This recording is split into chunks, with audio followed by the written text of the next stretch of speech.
తాకట్లో ఉన్న మీ బంగారాన్ని విడిపించి ఆ రోజు ధరకే కొనబడుతుంది ఆచారి గోల్డ్. సార్, మనం రాజకీయాల్లోకి సినిమా తెరకి చూస్తే తెలుగు ఇండస్ట్రీ కానీ తెలుగు రాజకీయాలు కానీ సినిమాలు రాజకీయాలు రెండు కంబైన్డ్గా నడుస్తూ ఉంటాయి. గతంలో 2009లో ఎప్పుడైతే పవన్ కళ్యాణ్ గారు రాజకీయాల్లోకి వచ్చారో ప్రజారాజ్యంలో, అదే సమయంలో జూనియర్ ఎన్టీఆర్ కూడా రాజకీయంలోకి వచ్చి ప్రచారాన్ని మొదలుపెట్టారు. దాని తర్వాత జరిగిన ఏంటంటే రాజకీయాల నుంచి జూనియర్ ఎన్టీఆర్ విరమించుకున్నారు. దాని తర్వాత 2014లో టీడీపీకి ఇండైరెక్ట్ గా మద్దతు ఇచ్చారు పవన్ కళ్యాణ్. దాని తర్వాత 2019లో బయటకు వచ్చేసి పవన్ కళ్యాణ్ గారు మీ టీవీ ఛానల్స్ లో మా అమ్మని ద్వేషిస్తున్నారు, బూతులు తిడుతున్నారు, అది ఇది అని వ్యాఖ్యలు చేశారు. ఇవాళ అదే జూనియర్ ఎన్టీఆర్ తల్లిని ఎవరైతే టీడీపీ ఎమ్మెల్యే మాట్లాడినారో ఆవిడ అంటే పవన్ కళ్యాణ్ గారు ఎందుకు మద్దతుగా వచ్చి దాన్ని హెల్ప్ చేయట్లేదు దాని టాపిక్? అసలు ఫస్ట్ ఆఫ్ ఆల్ సార్, అసలు రాజకీయాలు వేరు, సినిమా రంగం వేరు అనేది ప్రజలు అర్థం చేసుకోవాలి.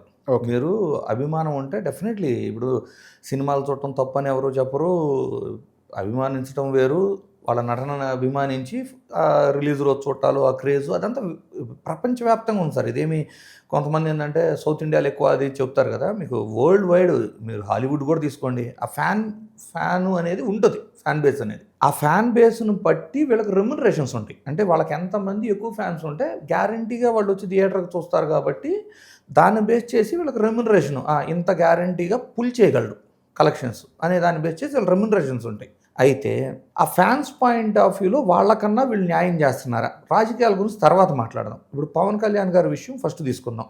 ఏమని ఆయనంతటా ఆయనే వచ్చి ఏమని మాట్లాడారు?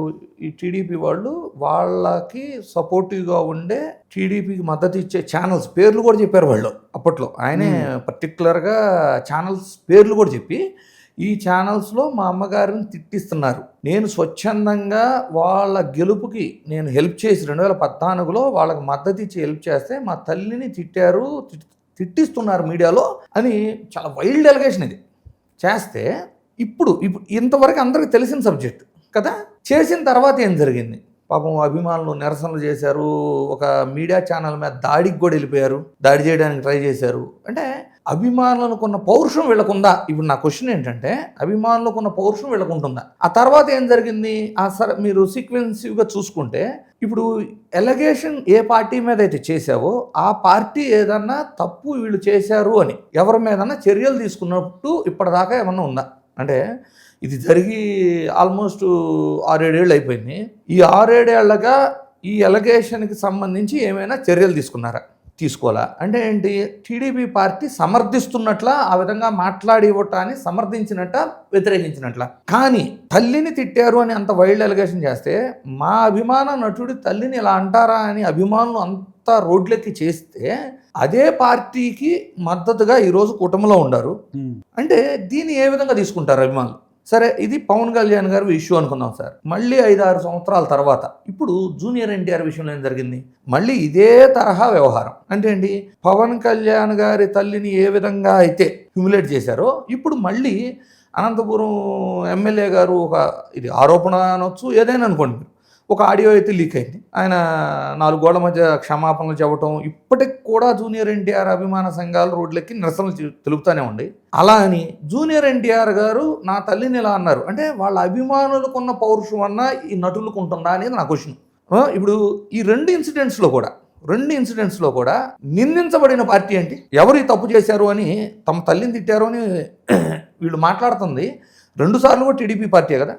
కానీ ఈ ఇద్దరు కూడా సపోర్ట్ చేసేది ఎవరికి? టీడీపీ పార్టీకే కదా. అంటే తమ తల్లిని దూషించిన తర్వాత కూడా తమ స్వార్థం, అంటే తన ఎదుగుదల కోసం, తనకున్న ఫ్యాన్ బేసు, వీటిని ఆలోచించుకుంటూ ఆ ఫ్యాన్స్ని ఏ విధంగా వాడుకుంటున్నారు? ఆ ఫ్యాన్ బేసు మనకు రెమ్యునరేషన్ పెరగడానికి ఉపయోగపడిద్ది అనే స్థాయిలో ఆగిపోతున్నారు తప్పితే, ఫ్యాన్స్కున్న పౌరుషం ప్రకారమైన అవును ఇట్లా జరిగింది, ఇంతవరకు చర్య తీసుకోలేదు. ఇప్పుడు పవన్ కళ్యాణ్ గారి విషయంలోనూ చర్య తీసుకోవాలా? తమ పార్టీలు ఎవరైతే తప్పు చేశారో వాళ్ళ మీద చర్య తీసుకోవాలా? ప్రెజెంట్ జూనియర్ ఎన్టీఆర్ విషయంలో జరిగిన దాని మీద కూడా టీడీపీ చర్య తీసుకోవాలా? మరి అలాంటప్పుడు అట్లీస్ట్ చర్య తీసుకుంటే ఏదో ఒక పెద్ద వ్యవస్థ, ఒక పార్టీ అనేది ఒక పెద్ద వ్యవస్థ, ఆ వ్యవస్థలో ఒకళ్ళు చేసిన తప్పుని అందరికీ ఆపాదించడం అనేది చాలా పెద్ద తప్పు. అలా అని చర్య తీసుకోకపోవటాన్ని ఎలా తీసుకోవాలి? డెఫినెట్లీ వాళ్ళ సపోర్ట్ కూడా ఉందనుకోవాలి కదా. ఈ టైప్ ఆఫ్ ఇన్సిడెంట్స్ జరుగుతున్నప్పుడు వాళ్ళ ప్రమేయం ఉందా లేదా అనేది దేన్ని బేస్ చేసి చెబుతాం? వాళ్ళు యాక్షన్ తీసుకుంటే ఇది ఎవరి తల్లి అయినా తల్లే. సో ఇలాంటి తప్పుడు చర్య ఒకటి జరిగిపోయినప్పుడు వాళ్ళ మీద యాక్షన్ తీసుకుంటే ఒక వ్యక్తి చేసిన దాన్ని ఒక వ్యవస్థ మీద అప్లై చేయకుండా that is the right thing. అవును. కానీ అలా చేయనప్పుడు ఏమైంది, వాళ్ళ ప్రమేయం కూడా ఉన్నట్లే కదా భావించాలి. అదే మీడియా ఏం మాట్లాడట్లేదు కూడా. That's what I'm saying. ఇక్కడ ఏమవుతుంది అంటే వీళ్ళు తెర మీద నటులు మాత్రమే, అభిమానుల సంఖ్యను పెంచుకొని వాళ్ళ పారితోషికాలు పెంచుకునేవాళ్ళు, రెమ్యునరేషన్లు పెంచుకునే దాని మీద ఉండే స్వార్థం అభిమానులకు ఉన్న పౌరుషం అని వెళకుందా? లేదు, మా తల్లిని తిట్టారు కాబట్టి ఆ పార్టీకి మద్దతు ఇవ్వను అని చెప్పగలిగారా? ఆ పార్టీతోనే కుటుంబంలో ఉండారు. లేదు, మా తల్లిని ఇంతలా అన్నారు, ఎలాంటి యాక్షన్ పార్టీ తీసుకోలేదు కాబట్టి ఏదో ఒక యాక్షన్ తీసుకునే వరకు నేను ఆ పార్టీకి వ్యతిరేకంగానో నా అభిమానులకు సపోర్టివ్గా నేను ఉంటానని నేను చెప్పగలుగుతున్నారా? చెప్పట్లా. సో దీన్ని బట్టి ముందు అభిమాన సంఘాలు అవ్వచ్చు, ప్రజలు అవ్వచ్చు, రాజకీయాలు వేరు. ప్రజాజీవితంలో రాణించాలి అంటే చాలా కష్టపడాలి, చాలా విజయాలు అంటే రియల్ లైఫ్ అంటే నువ్వేదన్నా కష్టపడతామంటే ఒక సాధించుకు రావాలి కదా. ఒక ఫ్యాక్టరీ అవ్వచ్చు, వాళ్ళ జీవనశైలి మారాలంటే అవ్వచ్చు, ఏదైనా కానీ ఇక్కడ రియల్ లైఫ్లో సాధించాలి. గమ్మత్తైన విషయం ఏంటంటే హీరోకి సినిమాకి రేటు పెరుగుతుంది కానీ అభిమానులకి ఏం పెరుగుతుంది? టికెట్ రేట్ పెరుగుతుంది కదా సార్. టికెట్ రేట్ వాళ్ళకే పెరుగుతుంది పాపము. ఇక్కడేమో రెమ్యునరేషన్ పెరుగుతుంది. ఈ రెమ్యునరేషన్ రీచ్ అవ్వడం కోసం అభిమానులు పే చేయాల్సిన టికెట్ రేట్ కూడా పెరుగుతుంది. అదే హీరో సినిమాలో క్యారెక్టర్ ఉంటుందంటే అతను ఏదో కష్టపడి ఒక కంపెనీ పెట్టి ఇంతమందికి ఉపాధి కల్పించాను. వీళ్ళు ఏమి కూడా ఎక్కడ ఉపాధి కల్పించేది ఎక్కడ కనిపించదు రియల్ టైం. సినిమా అనేది వినోదం సార్. That's what. ఏంటంటే సినిమా అనేది వినోదం. సినిమాని మనం తక్కువ చేయాల్సిన అవసరము వాళ్ళని ఏం లేదు. కాకపోతే రాజకీయం వేరు. మీ సినిమా గ్లామర్తో రాజకీయాల్లోకి వచ్చినా కూడా రాజకీయాల్లో ఏమి సాధించావు ఎంట్రీకి సార్. ఒకళ్ళకి వాళ్ళ తండ్రి రాజకీయాల్లో ఉండటం ఎంట్రీ పాయింట్ అవుతుంది, ఒకళ్ళకి ఫేమ్ ఎంట్రీ పాయింట్ అవుతుంది. కానీ రాజకీయాల్లోకి వచ్చిన తర్వాత నువ్వేం సాధించావు అనేది మాత్రం కంపల్సరీ ప్రూవ్ చేసుకోవాల్సిన పరిస్థితి ఉంటుంది. ఇక్కడ ఏమైపోతుందంటే ఈ సినిమా అభిమానులు అనేవాళ్ళు రాజకీయానికి ఈ సినిమా ఇన్ఫ్లుయెన్స్తో వీళ్ళు వచ్చి ఆడ సపోర్ట్ చేయగానే వీళ్ళంతా సపోర్ట్ చేస్తున్నారు. బేసికలీ రాజకీయం అనేది ఏంటి, మీరు హామీలు చూడండి, ఎవరు నెరవేరుస్తున్నారు, ఎవరు నెరవేర్చట్లేదు, మేబీ ఎవరు డెవలప్మెంట్ చేయగలరు, ఎవరు చేయలేరు, ఎవరికి అనుభవం ఉంది, ఎవరికి లేదు అంటే ఆ విఘ్నతతో ఓటేయాల్సిన పరిస్థితి నుంచి కేవలం సినిమా మూసులో ఓటేసే స్థాయికి వెళ్ళిపోతున్నారు. వీళ్ళని కూడా ఎలా వాడుకుంటున్నారు చూడండి.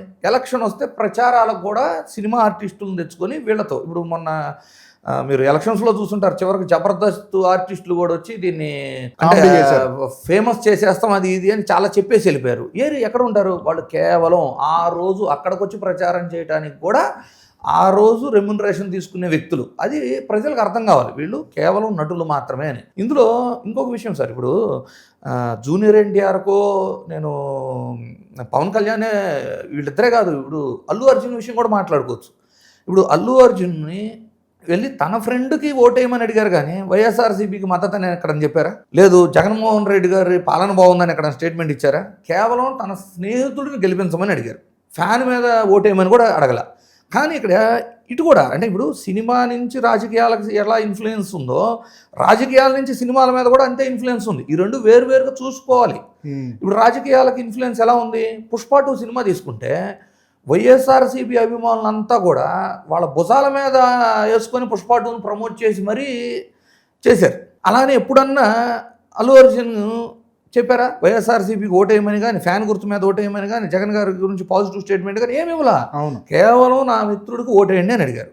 తీరా పుష్ప 2 హిట్ అయిపోయింది, భారీ కలెక్షన్స్ వచ్చినాయి. కట్ చేస్తే ఏంటో చూసారా, లోకేష్ గారు పుష్ప 2 డైరెక్టర్ సుకుమార్ గారు వెళ్ళి ఇండియా పాకిస్తాన్ మ్యాచ్ చూస్తారు. రేపొద్దు అవసరమయ్యేది ఏముంది, మంచి డైరెక్టర్ త్రివిక్రమ్ గారు మళ్ళీ అల్లు అర్జున్ కలిపి ఒక సినిమా చేస్తారు. మరి త్రివిక్రమ్ గారు వైఎస్ఆర్సీపీకి ఎగనెస్ట్గా ఉన్న జనసేన కోసం పనిచేస్తాడు అనేది వీళ్ళు తెల్లారులైతే ట్రోల్ చేస్తుంటారు. అలాంటప్పుడు అంటే పార్టీ విధానం ఏంటి, వాళ్ళ పార్టీ విధానం ఏంటి, దానికి కట్టుబడి ఉండారా లేదా, వీళ్ళు సినిమా కరెక్ట్గా ఉందా లేదా, అంటే సినిమా బాగున్నా బాగోపోయినా అభిమానిగా మీరు అభిమానించండి, వెళ్ళండి, హిట్ అయింది, సెలబ్రేషన్ చేసుకోండి. సినిమాల్ని రాజకీయాల్ని ఆంధ్రప్రదేశ్ ఎలా అయిపోయిందంటే సినిమాలు రాజకీయాలు కలిసిపోయి సినిమా ఇన్ఫ్లుయెన్స్ ఏమో రాజకీయాల మీద, రాజకీయాల ఇన్ఫ్లుయెన్స్ ఏమో సినిమాల మీద పడుతుంది. ఆ ఇంపాక్టే ఇప్పుడు మీకు ఒక ఎగ్జాంపుల్ చెబుతానండి. ఇప్పుడు మెగా ఫ్యామిలీ ఉంది కదా, మెగా ఫ్యామిలీకి హిట్లు ఈ మధ్యకాలంలో రావట్లా, నోటీస్ చేశారా? అవును. అంటే ఈ మధ్యకాలంలో హిట్లు రావట్లేదు, అన్ని ఫ్లాప్ అని రాస్తున్నారు. కానీ దీని వెనక రీజన్ తెలుసా? కొంచెం డీటెయిల్గా చూద్దాం. మీకు రామారావు గారి టైంకి వెళ్ళామనుకోండి సార్, నేను రామారావు గారి ఫ్యాను, నేను నాగేశ్వరరావు గారి ఫ్యాను అని ఉండేవి కాదు. అప్పుడు సినిమా ఫ్యాన్ అని చెప్పేవాడు. సినిమా కాదు, ప్రయారిటైజ్డ్ ఫ్యాన్ లాగా ఉండేది. అంటే ప్రతి ఒక్కళ్ళు రామారావు గారి ఫ్యాను, సెకండ్ ప్రయారిటీ నాగేశ్వరరావు గారు లాగా ప్రయారిటీ ఉండేది. ఎప్పుడైతే రామారావు గారు రాజకీయాల్లోకి వచ్చారో ఆబ్వియస్లీ ఏమైందంటే టీడీపీకి ఓటేసే వాళ్ళు అందరూ ఏమో రామారావు గారి ఫ్యాన్గా, కాంగ్రెస్కి ఓటేసేవాళ్ళు కొంచెం దూరం అయ్యారు. ఆ గ్యాప్ ఇమీడియట్గా ఏమైంది, నటశేఖర్ కృష్ణ ఉన్నారు కదా, కృష్ణ గారు కాంగ్రెస్ నుంచి పోటీ చేసి ఎంపీగా గెలిచారు, ఏలూరు ఎంపీగా. సో ఈ కాంగ్రెస్ అభిమానులు అందరూ కూడా రాజకీయాల్లోకి వచ్చిన తర్వాత పార్టీ అభిమానం మీద వీళ్ళంతా కృష్ణ గారి అభిమానులుగా మారిపోయారు. మీరు ఇప్పటికి కూడా కృష్ణ గారి అభిమాన సంఘ అధ్యక్షులను కానీ నాయకులు కానీ మీరు తీసుకుంటే వీకర్ సెక్షన్ పీపుల్ ఎక్కువ ఉంటారు. చూసుకోండి, ఆ వీకర్ సెక్షన్ ఓటర్స్ ఎవరు? కాంగ్రెస్ ఓటర్స్, ముస్లిమ్స్ కానీ ఎక్కువ వాళ్ళే ఉంటారు. చూసుకోండి. సో ఎప్పుడైతే కృష్ణ గారు తర్వాత నెక్స్ట్ జనరేషన్, అంటే ఇప్పుడు రామారావు గారు, నాగేశ్వరరావు గారు, కృష్ణ గారు, ఈ జనరేషన్ అయిపోయింది. నెక్స్ట్ జనరేషన్ వచ్చినప్పుడు ఏమైంది, ఎన్టీఆర్ గారి ఫ్యాన్స్ అవ్వచ్చు, టీడీపీ ఫ్యాన్స్ అవ్వచ్చు, వీళ్ళంతా యాజ్ ఇట్ ఈస్గా మళ్ళీ బాలకృష్ణ గారి ఫ్యాన్గా ట్రాన్స్ఫర్ అయిపోయారు. నెక్స్ట్ జనరేషన్లో అప్పటికి రాజకీయాల్లో లేరు కాబట్టి, చిరంజీవి గారు అప్పుడు రాజకీయాల్లో లేరు, న్యూట్రల్గా ఉన్నారు. సో డాన్సులు కానీ యాక్టింగ్ కానీ బాగా చేస్తున్నారు, చూసేవాళ్ళు. సో ఈ కాంగ్రెస్ క్యాడర్ ఎవరైతే ఉండారో, ఈ కృష్ణాని అభిమానించిన వాళ్ళు కానీ కాంగ్రెస్ క్యాడర్ అంతా కూడా slowly transform to megastar family fans, Chiranjeevi గారి ఫ్యాన్స్గా మారిపోయారు. ఈ కాలక్రమేణా ఇవన్నీ నడుస్తూ ఉండి వాళ్ళ సినిమాలు ఇట్లా అవుతున్నాయి, వీళ్ళ సినిమాలు ఇట్లా అవుతున్నాయి, బేసికలీ నడుస్తూ ఉంది. ఇప్పుడు 2009లో ఎప్పుడైతే పిఆర్పి పార్టీ పెట్టారో ఆ తర్వాత కొంచెం స్లో డౌన్ అయింది. ఆ టైంలో ఆయన ఇచ్చిన స్టేట్మెంట్ కూడా నేను సినిమాలకు దూరంగా ఉంటానన్నారు, సినిమాలకు దూరంగా ఉండారు. మళ్ళీ రాజకీయాలు వదిలేసి కొంచెం అంటే ప్రత్యక్ష రాజకీయాలు వదిలేశారు. అంటే రాజ్యసభ ఎన్నున్నా కూడా ప్రత్యక్ష రాజకీయాలు వదిలేశారు. మళ్ళీ ప్రత్యక్ష రాజకీయాలు వదిలేసి సినిమాలు చేసిన తర్వాత న్యూట్రల్గానే ఉన్నారు, ఎవరిని విమర్శించలేదు, రాజకీయ పరంగా ఎవరిని విమర్శలేదు. మళ్ళీ యాజ్ ఇట్ ఈజ్ అందరూ ఫ్యాన్ బేస్ చూస్తున్నారు. ఎప్పుడైతే జనసేన విపరీతంగా పొలిటికల్గా ఎంట్రీ ఇచ్చిన తర్వాత ఈ రాజకీయాలని సినిమాని వేరు చేయకుండా సినిమా సభల్లో సైతం వైఎస్ఆర్సీపీ పార్టీని కానీ ప్రీ రిలీజ్ ఈవెంట్స్ అవ్వచ్చు, సినిమాల్లో అవ్వచ్చు, ఈవెన్ సినిమా లోపల డైలాగ్స్ అవ్వచ్చు, వైఎస్ఆర్సీపీ పార్టీని పదే విమర్శిస్తుంటే మీ సినిమాలు చూసేదే వైఎస్ఆర్సీపీ క్యాడర్. వీళ్ళకి అర్థం కావాల్సింది ఏంటంటే ఫస్ట్ ఎన్టీఆర్ గారు రాజకీయాల్లో రాగానే కాంగ్రెస్ క్యాడర్ అంతా కృష్ణ గారి ఫ్యాన్స్కి మారారు. ఆ కృష్ణ గారి ఫ్యాన్స్ కాలక్రమేణా నెక్స్ట్ మీకు చిరంజీవి గారి ఫ్యాన్గా మారారు. ఈ రోజుకి బాలకృష్ణ గారి ఫ్యాన్స్ ఎవరన్నా మెగా ఫ్యామిలీ హీరోలువి సినిమా హిట్ అని తెలిసిన తర్వాత థియేటర్కి వెళ్ళి చూస్తారా సార్? చూడరు. ఎవరు చూస్తారు? Weaker sections and Congress cadre. ఈ కాంగ్రెస్ క్యాడర్ ఇప్పుడు ఎక్కడ ఉన్నారు? వైఎస్ఆర్సీపీలో ఉన్నారు. మీరు వైఎస్ఆర్సీపీని పదే టార్గెట్ చేయడం వల్ల వీళ్ళు థియేటర్లు రాకపోవడం వల్ల మెగా ఫ్యామిలీ సినిమాలు ఆడట్లేదు. సో ఏపీలో ఎలా అయిపోయిందంటే సినిమాల ఇన్ఫ్లుయెన్స్ రాజకీయాల మీద, రాజకీయాల ఇన్ఫ్లుయెన్స్ సినిమాల మీద అప్లికబుల్ అవుతుంది. ఫస్ట్ ఈ రెండింటిని వేరువేరుగా చూడాల్సిన. అసలు మీకు ఈ క్వశ్చన్ ఇన్ఫ్లుయెన్షియల్ కన్నా మాట్లాడేదానికన్నా గతంలో సినిమా 100 రోజులు ఆడితే గొప్ప, ఇవాళ 3 రోజులు 1 వీక్ ఆడితే గొప్ప. ఇది సినిమా కలెక్షన్స్ మీద హిట్ కన్సిడర్ చేస్తున్నారా, లేకపోతే ఎన్ని రోజులు ఆడిన దాని మీద కన్సిడరేషన్ అయితే పోయింది అనుకుందాం మనం.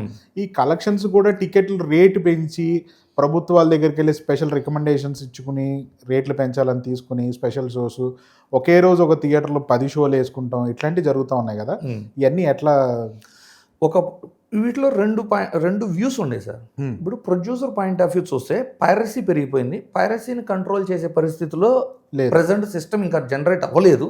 సో వాళ్ళకి ఎలా అయిపోయిందంటే మనం ఎంత ఖర్చు పెట్టి తీస్తే, ఇప్పుడు ఒకప్పుడు పైరసీ ఉండేది కాదు, రీల్ సిస్టము, బాక్స్ సిస్టము, మీకు లిమిటెడ్ థియేటర్స్ పడేవి, 100 రోజులు ఆడేది. సో స్లోగా చూసినా కూడా కలెక్షన్స్ వచ్చాయి.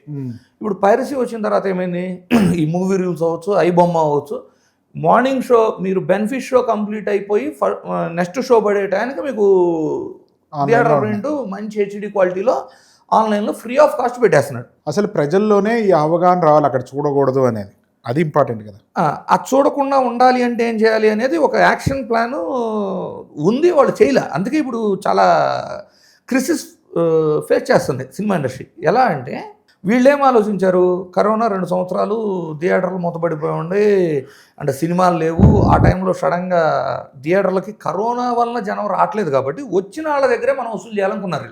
ఇప్పుడు 100 మంది వచ్చారనుకోండి సార్, 10 రూపాయలు టికెట్ కాస్ట్ అనుకున్నాం, ఎగ్జాంపుల్ చెబుతున్నా, 100 మంది వస్తే 1000 రూపాయలు వస్తాయి. ఇప్పుడు 100 మంది రావట్లేదు, ముగ్గురే వస్తున్నారు, ఆ ముగ్గురు దగ్గరే 1000 కలెక్ట్ చేయాలనుకున్నారు వీళ్ళు. ఓకే. సో అమాంతం టికెట్ రేటు పెంచేశారు కరోనా తర్వాత. పెంచేసిన తర్వాత ఏమైంది, మీరు ఎలా ఆర్థికంగా కరోనా వల్ల చితికిపోయి ఉన్నారో ప్రేక్షకులు అంతకంటే ఎక్కువ చితికిపోయి ఉన్నారు కదా. నువ్వు కనీసం సినిమా తీసే స్థాయిలో ఉండవు అంటే నీకు నోట్లో ముద్దన్న పోతుంది. మరి సామాన్యుల పరిస్థితి ఏంటి అప్పుడు? కరోనా టైంలో పని లేదు, ఏమి లేదు, సామాన్యుడి పరిస్థితి ఇంకా దారుణంగా ఉన్నప్పుడు నువ్వు 10 టికెట్ రేటు పెంచేసినట్టు పెంచేస్తే వాళ్ళు థియేటర్కి వచ్చి చూడగలరా? పైరసీని అరికట్టాలి అంటే నెంబర్ ఆఫ్ స్క్రీన్స్ పెంచుకోవాలి, ఎక్కువ థియేటర్లు అంటే మ్యాక్సిమం ఇనిషియల్ డేస్లో ఆ ఫస్ట్ వీక్లో లాగేసుకోవాలి అనే ఐడియా తెచ్చుకోవడం కరెక్టే. కానీ టికెట్ రేటు పెంచడం వల్ల ఏమైంది, ఆల్రెడీ ఆర్థికంగా చితికిపోయిన ప్రేక్షకుడు థియేటర్కి రాలేక వీళ్ళు ఇండైరెక్ట్గా పైరసీని ఎంకరేజ్ చేశారు. నా అభిమాన నటుడి సినిమా చూడకుండా ఉండలేను, ఎట్ట చేశాడో, సో ఏం చేస్తాను, చూడకుండా ఉండలేక ఆ పైరసీని డౌన్లోడ్ చేసి చూడటం స్టార్ట్ చేశారు. ఇంకోటి ఏమైంది, మీకు అసలు ఈ ఇండస్ట్రీ ఎలా రన్ అయిందంటే సార్, మీకు ఒక పెద్ద వైల్డ్ ఎలిగేషన్ లాస్ట్ గవర్నమెంట్ మీద, ఏంటి ఈ సినిమా ప్రభుత్వం మీద, వైఎస్ఆర్సీపీ ప్రభుత్వం మీద, ఏంటి ఈ సినిమా వాళ్ళంతా కూడా టీడీపీకి పనిచేస్తున్నారు, టీడీపీకి మద్దతుగా ఉన్నారు, వాళ్ళ సినిమా కలెక్షన్స్ తగ్గియాలని టికెట్ రేట్లు తగ్గించారు అనేది చాలా పెద్ద ఎలిగేషన్ కదా. బయట ఉన్న ప్రచారం ఇప్పుడు కూడా ప్రజలు అదే నమ్ముతుంటారు. అసలు నిజం ఏంటి సార్, ఇది ఒక రెవెన్యూ మ్యాటర్, గవర్నమెంట్కి సంబంధించిన ఒక రెవెన్యూ మ్యాటర్, రెవెన్యూ డిపార్ట్మెంట్కి సంబంధించింది. ఎస్. ఎలా అంటే థియేటర్ ఉంది కదా, ఇప్పుడు మనం థియేటర్ కట్టాం సార్, మనకి యాక్చువల్గా పర్మిషన్ తెచ్చుకుంటాం. పర్మిషన్ తెచ్చుకున్నప్పుడు ఏం చేస్తాము, టికెట్ ధరలు నేను ఇంతకు అమ్ముతాను అని లైసెన్స్ తెచ్చుకుంటాం కదా. అంటే అది కూడా థియేటర్ క్వాలిటీ బట్టి అన్నీ చెక్ చేసేస్తారు, క్వాలిటీ చెకింగ్ అన్నీ చెక్ చేసేస్తారు. సో ఆ టికెట్ ప్రైస్ ఏదైతే నేను లైసెన్స్ తెచ్చుకున్నానో అది 200కు తెచ్చుకుంటాను, 100కు తెచ్చుకుంటాను, అలా తెచ్చుకున్న లైసెన్సు 20 సంవత్సరాల క్రితం లైసెన్సులు తెచ్చుకొని ఇప్పటిదాకా రెన్యువల్ చేయలేవాడు. ఏ గవర్నమెంట్ కూడా చేయట్లేదు.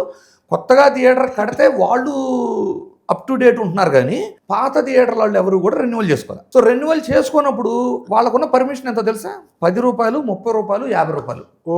సో గవర్నమెంట్ ఏం చేసింది, మీరు 200 టికెట్ అమ్ముతున్నారు, ఏదో 200 రూపాయలకి మీరు లైసెన్స్ రెన్యువల్ చేసుకోండి. అంటే ప్రజలకి మంచి సీటింగ్, థియేటర్ క్వాలిటీ ఇవ్వమని చెప్పి గవర్నమెంట్ ట్రై చేసింది. 2 రకాలు. ఫస్ట్ ఇది ప్రజాదాన దోపిడీ కింద కూడా చూడొచ్చు మీరు. ప్రజాదానం మిస్యూజ్ అవుతున్నట్టే కదా సార్. ఎట్లా అంటే, నువ్వు ఒక ప్రేక్షకుడి దగ్గర 200 రూపాయలు తీసుకుంటున్నావు, కానీ గవర్నమెంట్కి నేను 50 రూపాయలకి టికెట్ అమ్మానని 50 రూపాయలకు సంబంధించిన ట్యాక్స్ కడుతున్నావు. నువ్వు ఎంత కట్టాలి? 10 రూపాయలు కట్టాలి. 200 రూపాయలకు కట్టాలి కదా. నేను అనేది ఇప్పుడు ఇతను కట్టేది 10 రూపాయలకే ట్యాక్స్. 10, 30, 50 రూపాయలు ఉందనుకోండి సార్. 10 రూపాయల నేల, 30 రూపాయలు బెంచి, 50 రూపాయలు కుర్చీ ఉందనుకుందాం. అంటే సింగిల్ స్క్రీన్స్ ఊరు లెవెల్లో మాట్లాడుకుందాం. ఇప్పుడు 200 రూపాయలు అమ్ముతున్నారు రిలీజ్కి, కుర్చీ టికెట్ 200 రూపాయలకి అమ్ముతున్నారు, కానీ వాళ్ళకున్న లైసెన్స్ 50 రూపాయలే. అదే నేను అనేది, ఆ డిఫరెన్స్ మన ట్యాక్స్ కట్టే అతను ఓన్లీ 50 రూపాయలకే కడుతున్నాడు. కానీ ఎంత కట్టాలి యాక్చువల్గా అయితే? మన దగ్గర ఎంత తీసుకుంటున్నాడు? 200 తీసుకున్నప్పుడు 200కి సంబంధించిన ట్యాక్స్ కదా కట్టాలి. గవర్నమెంట్ ఏం చెప్పింది, మీరు రెన్యువల్ అన్నా చేసుకోండి, 200 రూపాయలకి ఇస్తాం పర్మిషన్. లేదు, మీకున్న పర్మిషన్ తగ్గట్టు టికెట్లు అమ్మండి. ఇది ఎవరిని మోసం చేసినట్టు? ఎవరిని కాదు. ఇది ఒక గవర్నమెంట్ పాలసీ, రెవెన్యూ డిపార్ట్మెంట్కి సంబంధించిన వ్యవహారము, అండ్ ఇది ట్యాక్సులు, ప్రజాధనానికి సంబంధించిన విషయం. ఈ 3 వాడు సరిగ్గా చెప్పలేకపోయారు ప్రజలకి. వీళ్ళేమో పర్సనల్గా రాజకీయం చేసి పారేశారు. తర్వాత పరిస్థితి ఏంటి, టికెట్ రేట్లు తగ్గించుంటే ఇప్పుడు ఏదైతే తిందాలనుకున్నామో, అంటే సామాన్యుడు కూడా థియేటర్కి వచ్చి చూసేవాడు, మీకు ఛాన్సెస్ పెరిగాయి మళ్ళీ థియేటర్లు ఫుల్ అవటం. ఇప్పుడు టికెట్ రేట్లు పెంచడం వల్ల సామాన్యులు థియేటర్ రాకపోవడం వల్ల, మీకు ఐడియా ఉందో లేదో, సింగిల్ థియేటర్ స్క్రీన్లు అన్నీ కూడా క్లోజ్ అయినాయి సార్. రాష్ట్ర వ్యాప్తంగా అన్ని, మీ గుంటూరు, విజయవాడ, యాడికైనా వెళ్ళండి. 2 తెలుగు స్టేట్స్లో ఓన్లీ మల్టీప్లెక్స్లు తప్పితే సింగిల్ స్క్రీన్ థియేటర్లు బతికే పరిస్థితి లేదు. ఇప్పుడు లేదు, అన్ని మూతపడిపోయినాయి. అన్ని కన్వెన్షన్ హాల్స్ గాను, గోడౌన్లు గాను మార్చుకుంటున్నారు.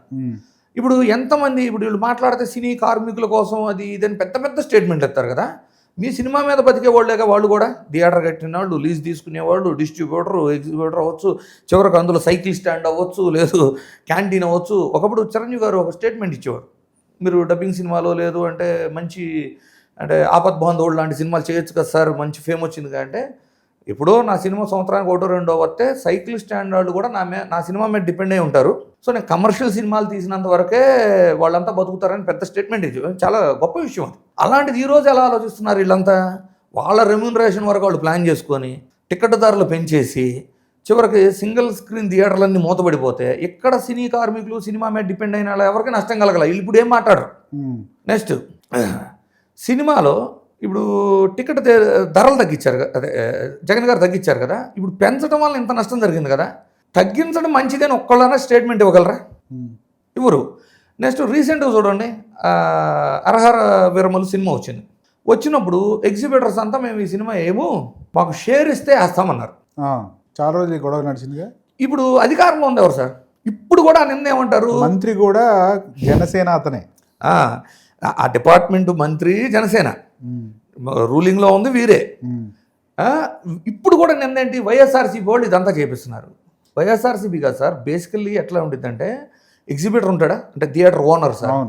ఎగ్జిబిటర్కి మీకు థియేటర్ రెంట్ తప్పితే ఏమీ రాదు, సినిమా కలెక్షన్ మొత్తం హౌస్ఫుల్ అయినా కానీ 10,000 వచ్చింది అంతే. ఇప్పుడు నీకు ఆ రోజు కలెక్షన్ 3 లక్షలు వచ్చింది సార్, కానీ ఆ 10,000 ఎగ్జిబిటర్కి వచ్చింది. మళ్ళీ ఆ 10,000లో ట్యాక్సీలు కట్టుకోవాలి, శాలరీలు ఇచ్చుకోవాలి, కరెంటు బిల్లులు కట్టుకోవాలి, ఈ చాలా ఖర్చులు ఉంటాయి అతనికి. అలా నెలకు ఒక 15 రోజులు 20 రోజులు రెంట్ వస్తే తనకు గిట్టుబాటు అవుతుంది. ఇప్పుడు ఏమవుతుంది, పెద్ద హీరోలు 3 సంవత్సరాలకు ఒకసారి సినిమా చేస్తున్నారు. ఇప్పుడు ఏపీలో ఎంతమంది పెద్ద హీరోలు ఉన్నారు అంటే ఏపీ తెలంగాణ తెలుగులో మొత్తం కలిపితే 5-6. 3 సంవత్సరాలకు ఒక సినిమా అంటే సంవత్సరానికి 5 సినిమాలు కూడా రావట్లే. అంటే 2 నెలలకు ఒక సినిమా వస్తే అది ఆడేది 3-4 రోజులు అంటే హౌస్ఫుల్. మరి వాళ్ళకి రెంట్ కూడా రానప్పుడు వాళ్ళు మూసేసుకోవాల్సి వస్తున్నారు థియేటర్లు. సో వాళ్ళు ఏమంటున్నారు, ఇప్పుడు ఆల్రెడీ మల్టీప్లెక్స్లు షేరింగే 50-50 అట్లుంటాయి. అంటే ఎంత కలెక్షన్ వస్తే అంత, నేను ఎంత వస్తే అంత చెరుసగం అన్నట్టు. అదే ప్రపోజిషన్ కాకపోయినా 30% ఏదో ఒకటి కూర్చొని మాట్లాడుకుందాం, మాకు కూడా షేర్ ఇవ్వండి, మేము కూడా థియేటర్లు రన్ చేస్తాం అన్నారు. ఇట్స్ ఎ జెన్యూన్ రిక్వెస్ట్ వాళ్ళ. అంటే అసలు అక్కడ ప్రాబ్లం ఏమొచ్చిందని అనాలిసిస్ కానీ ఎంక్వైరీ కానీ ఏమీ లేకుండా నా సినిమాని టార్గెట్ చేశారు ప్రతిపక్షం వాళ్ళు. రూలింగ్లో ఉన్నవాడు కాదు, ప్రతిపక్షం వాళ్ళు టార్గెట్ చేశారు. అంటే ఎట్లా మరి ఆ సినిమా తగ్గించే జియోని ఎందుకు క్యాన్సిల్ చేయలేదు ఇవాళ వరకు? సార్ అసలు ఏదైనా తీసుకోండి, ధరలు ఏ ధర అయినా కానివ్వండి, దాన్ని కంట్రోల్ చేయాల్సిన రెస్పాన్సిబిలిటీ ప్రభుత్వం అందా కదా. అవును. వీళ్ళ స్టేట్మెంట్స్ ఏంటి, అంతకుముందు సినీ ప్రముఖులంతా అసలు సినిమా ధరలతో కానీ సినిమా వాళ్ళతో కానీ ప్రభుత్వాలకు ఏం సంబంధం అన్నారు. మరి నేను రేవంత్ రెడ్డి దగ్గరికి ఏం ముఖం పెట్టుకొని వెళ్ళారు సార్ వీళ్ళంతా? ఆ రోజు దండం పెట్టలేదు అంటారు జగన్ గారి దగ్గర. ఒక ముఖ్యమంత్రి దండం పెట్టేది ఏం సార్? ముఖ్యమంత్రి is representing entire the state people. పెడతారో పెట్టరో, మరి నేను కాలు మీద కాలేసి కూర్చున్నారు కదా, వీళ్ళంతా చేతులు కట్టు కూర్చున్నారు కదా, ఎందుకు ఇప్పుడు మాట్లాడరు తెలుసా? వీళ్ళ ఆస్తులన్నీ తెలంగాణలో ఉన్నాయి. స్టూడియోలు అవ్వచ్చు, వీళ్ళ ప్రాపర్టీస్ అవ్వచ్చు, వీళ్ళు ఉండేది అవ్వచ్చు, వీళ్ళ ఇన్కమ్ ట్యాక్స్ ఫైలింగ్స్ అవ్వచ్చు, ప్రతిదీ తెలంగాణలో ఉంటాయి. అదే ఆంధ్రాలో అనుకోండి, మీరు సినిమా చేయరు, మీరు అక్కడ రూపాయి ట్యాక్స్ కట్టరు, మీకు ఆడ నుంచి రెవెన్యూ లాక్కోవటమే కానీ మీరు ఆ స్టేట్కి రెవెన్యూ ఇచ్చేది లేదు. పాయింట్ మీకు గుర్తు చేయాలంటే ఆ రోజు జగన్ గారు కూడా చెప్పారు, most of the cinema revenues కూడా థియేటర్స్ ఏ ఉన్నా కూడా ఆంధ్రాలో ఉన్నాయి, ఇక్కడి నుంచే చేస్తున్నారు కాబట్టి ఇక్కడ కూడా ఇండస్ట్రీని డెవలప్ చేద్దామని కూడా చాలా ప్రాపర్గా చెప్పారు సార్. ఇవన్నీ కూడా ప్రజలకు అర్థమయ్యేలాగా ఎవరు చెప్పక వాళ్ళు చేసే ఆరోపణలన్నీ ప్రజలు నిజం అనుకోవటమే. కానీ ఒక బెస్ట్ ఎగ్జాంపుల్ చెబుతానండి మీకు. వాల్తేరు వీరయ్య అదే టైంలో బాలకృష్ణ గారితో ఒక సినిమా, 2 సినిమాలు రిలీజ్ అయినాయి సార్. దాంట్లో వాల్తేరు వీరయ్యకి టికెట్ రేటు పెంచుకోవడానికి అంటే సబ్సిడీ ఇచ్చారు, బాలకృష్ణ సినిమాకి ఇవ్వలేదు. వీళ్ళు ఎలా ఆలోచిస్తారు, ఆ రోజు కాపు సామాజిక వర్గం ఓట్లు అవసరం ఉండి న్యూట్రల్గా ఉన్న చిరంజీవి గారికి ఏమో ఫేవర్ చేశారు, బాలకృష్ణ గారు టీడీపీ ఎమ్మెల్యే అభ్యర్థి కాబట్టి ఆయన సినిమాకి ఏమో చేయలేదు అని ఆలోచిస్తారు. అంతకుముందే ప్రభుత్వం ఒక జీవో పాస్ చేసింది, ఆంధ్రప్రదేశ్లో మినిమం ఇంత పర్సంటేజ్ షూటింగ్ చేస్తే దాన్ని కన్సిడర్ చేసి, అంటే సినిమా పరిశ్రమ అభివృద్ధి చెందుతూ ఉండిద్ది, లోకల్స్ కొంతమంది అవకాశాలు వస్తాయి, సినిమా అవకాశాలు. సో ఇంత పర్సెంటేజ్ షూటింగ్ ఇక్కడ చేస్తే మీకు ఇంత పర్సెంట్ సబ్సిడీలు కానివ్వండి, మీకు రాయితీలు కానీ ఉంటాయని చాలా క్లియర్గా ఒక జీవో రిలీజ్ చేశారు. వాల్తేరు వేరే మొత్తం కూడా సీ బేస్డ్ కదా, మనకు సముద్రానికి సంబంధించింది ఒకట, వైజాగ్ ప్రాంతాల్లో షూటింగ్ ఎక్కువ జరగటం వల్ల ఆ జియో అప్లికబుల్ అయ్యి వచ్చింది వాళ్ళకి. అంతేగాని దీన్ని రాజకీయం చేసేయటమే. మీరు వచ్చి చేయండి అబ్బా. ఇప్పుడు అందరూ ఆంధ్ర వాళ్ళకి ఇప్పుడు ఉన్న సినిమా ఇండస్ట్రీలో తెలంగాణలో ప్రధానమైన ఎవరెవరైతే ఉండారో, పెద్ద తలకాయలు అంటారు కదా, ఆ టైప్ ఎవరైతే ఉండారో వాళ్ళంతా పుట్టుకెక్కడి నుంచి? ఆంధ్ర నుంచి. ఇప్పుడు కూడా తెలంగాణ గవర్నమెంట్ ఏమైంది, ఎప్పుడన్నా మాట పెరిగితే సెటిలర్స్ జాగ్రత్తగా ఉండండి అనేది, అవునా? సో మీ సొంత ప్రాంతానికి చేయడానికి ప్రాబ్లం ఏంటి? ఒకప్పుడు చెన్నై నుంచి వచ్చి ఆంధ్ర ఫీలింగ్, తెలుగు ఫీలింగ్తోనే కదా హైదరాబాద్లో మీరు డెవలప్ చేశారు. కనీసం స్టూడియోలు పెట్టలేదు, కొంత పోర్షన్ ఆఫ్ షూటింగ్ పెట్టుకోవడానికి ఏంటి ప్రాబ్లం ఆంధ్రాలో? సో ఇదంతా ప్రజలు అర్థం చేసుకోవాలి. రాజకీయం వేరు, సినిమా వేరు. సినిమా అనేది కేవలం ఫ్యాన్ బేస్ను బేస్ చేసి వాళ్ళ రెమ్యూనరేషన్ పెంచుకోవడానికి చేసే ప్రయత్నం తప్పితే మరొకటి కాదు. రాజకీయం అంటే ప్రజా జీవితంలో గెలవడం. అంటే ఇప్పుడు సినిమాల్లో చూపించే విజయాలన్నీ అది కథ రాసామా, యాక్టింగ్ చేసామా, సక్సెస్ అయిపోయామా, ఆ విజయాలు వేరు సార్. రీటేక్లు కూడా చాలా ఉంటాయి కదా. ఉండని పర్లేదు, కానీ నేనేమంటా నిజ జీవితంలో విజయాలు. రాజకీయం అంటే ప్రజా జీవితం. ప్రజా జీవితంలో విజయాలకి తెర వెనక విజయాలకి చాలా తేడా ఉంది. ఇది ఫస్ట్ ప్రజలు తెలుసుకోవాలి. ఇందులో మళ్ళీ నేను చెబుతుంది ఏంటి అంటే, నేనేమి సినిమాకి వ్యతిరేకిని కాదు. నేను కొంతమంది సినిమా హీరోల్ని అభిమానిస్తాను. సినిమా రిలీజులకు నేను వెళ్తాను. ఎవరిని వెళ్ళొద్దు, ఫ్యాన్ బేస్గా ఉండొద్దు అని మనం చెప్పట్లా. మనం ఏం చెబుతున్నాం అంటే, రాజకీయాలను విడిగా సినిమాని విడిగా చూడటం ప్రజలు నేర్చుకోవాలి. లేకపోతే అడపా వచ్చి ఇన్ఫ్లుయెన్సర్స్ లాగా వచ్చేసి రాజకీయాలను ప్రభావితం చేసేసి వీళ్ళు వెళ్ళిపోతారు. వీళ్ళు వెళ్ళి మళ్ళీ ముఖానికి రంగు వేసుకొని వీళ్ళ నటన వీళ్ళు చేసుకుంటూ ఉంటారు, వీళ్ళ రెమ్యూనరేషన్ వీళ్ళు తీసుకుంటూ ఉంటారు. వీళ్ళు చెప్పిన మాటను నమ్మిన వాళ్ళకి ఇప్పుడు అభివృద్ధి చేసి చూపించేది ఎవరు? అది రాజకీయాల్లోకి వచ్చిన నాయకుడు చెప్పాలి. రాజకీయాల్లోకి వచ్చిన నాయకుడు ఆ విజయాలు సాధించి చూపించగలగాలి. దాన్ని బేస్ చేసి ప్రజలు ఓటేయగలగాలి. మీరు బంగారం తాకట్టు పెట్టి ఆ బంగారం డబ్బులు కట్టలేక ఇబ్బంది పడుతున్నారా? ఆచారి గోల్డ్ వాళ్ళు మీ బంగారం కొని మీ లోన్ తీర్చి మిగిలిన డబ్బులు మీకు ఇచ్చేస్తారు. ఇంకెందుకు ఆలస్యం? ఆచారి గోల్డ్ ఈ నెంబర్స్కి కాల్ చేయండి.